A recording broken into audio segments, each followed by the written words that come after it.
At least 3 men, including 1 police officer, have been arrested following the gang rape and murder of 2 teenage girls in India. Police in Uttar Pradesh say they're still looking for 2 other men, one of them a police officer. The girls were found hanging from a tree early on Wednesday. 3 policemen have been removed from duty for not registering the cases when they were reported missing the previous night. Our South Asia editor Joanna Jolly reports. Wednesday morning brought a gruesome discovery to the village of Katra in northern India. The bodies of 2 teenage cousins, one aged 14, the other 15, were found hanging from a mango tree. A post-mortem later confirmed the girls had been gang raped and had died from hanging. The cousins, who were from a low caste, had left home to walk into the fields because they had no toilet. We were ready to go to the police station. Then a police officer came to me and said the girls are hanging from a tree. Villagers say at first the police refused to investigate. So they staged a protest under the tree and refused to cut the bodies down. Whatever happened, it was very wrong. It's a very serious issue. We are fully prepared and we are with the victim's family. We will take the strictest action against the culprits. Despite new laws against sexual violence in India, rape remains a problem. The Indian media has likened these killings to the sort of violence that happened in medieval India, where low-caste women were seen as the property of higher-caste men who didn't have to account for their actions. Joanna Jolly, BBC News. Staying in the region, Pakistan's Prime Minister demanded immediate action over the murder of a pregnant woman outside Lahore's High Court on Tuesday. Farzana Baduel was beaten to death with bricks by a group that included her own father and brother. Police are reported to have stood by during the attack, though they deny that. It stemmed from a dispute over Farzana's choice of husband. And in an extraordinary twist, the victim's husband has said he killed his first wife so he could marry Farzana. With me to discuss both of these stories is Farzana Baduel of Care Pakistan, one of Pakistan's largest education charities. Thank you so much for coming in to talk to us. I mean, we can't necessarily equate the 2 cases. We're talking about 2 different countries, clearly. But is it fair to say across the subcontinent there are strong similarities in the attitudes towards women? I mean, the way some men behave towards women, also the attitude of some older women in some families towards younger women. Unfortunately, sexual violence and murdering women has no borders.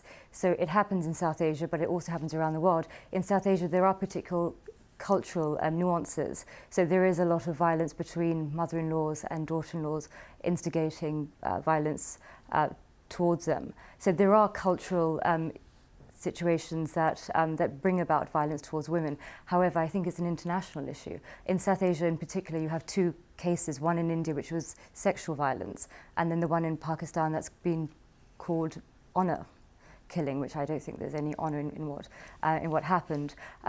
There is a sense of feeling a sense of shame in terms of Pakistani families and Indian families, and they have this sense of honour, and if a girl goes and marries somebody else without the consent of the parents, then of course that is deemed to be very dishonourable, and it affects the entire family, it affects the marriage prospects of the other daughters. And so they go to extreme to protect their perceived honour, and some of them sadly end up murdering their own children, which is horrific. It is very hard, isn't it, to understand the particular horror of these 2 cases.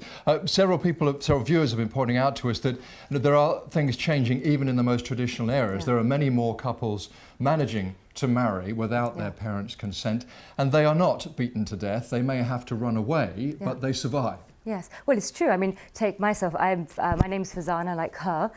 She married the man that she loved. I also married the man that I loved, and my family were very welcoming to him. And he actually is Catholic, Italian, and so we are 2 Farzanas from the same country originally. I'm from Pakistan, but yet we have completely different outcomes. So I think there is an element of socio-economic factors to be brought in. So the more the more educated families perhaps are more open to the idea of love marriages, and I think women are more vulnerable in rural areas. Presumably, given how long these attitudes have had to embed themselves in society right across the subcontinent to a large extent, this situation is not going to change quickly, is it?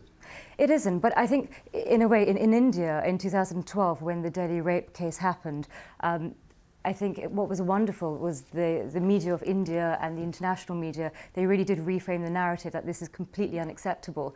And of course, this has been happening throughout the ages in India, in Pakistan, across the world. But it became such an important moment in history.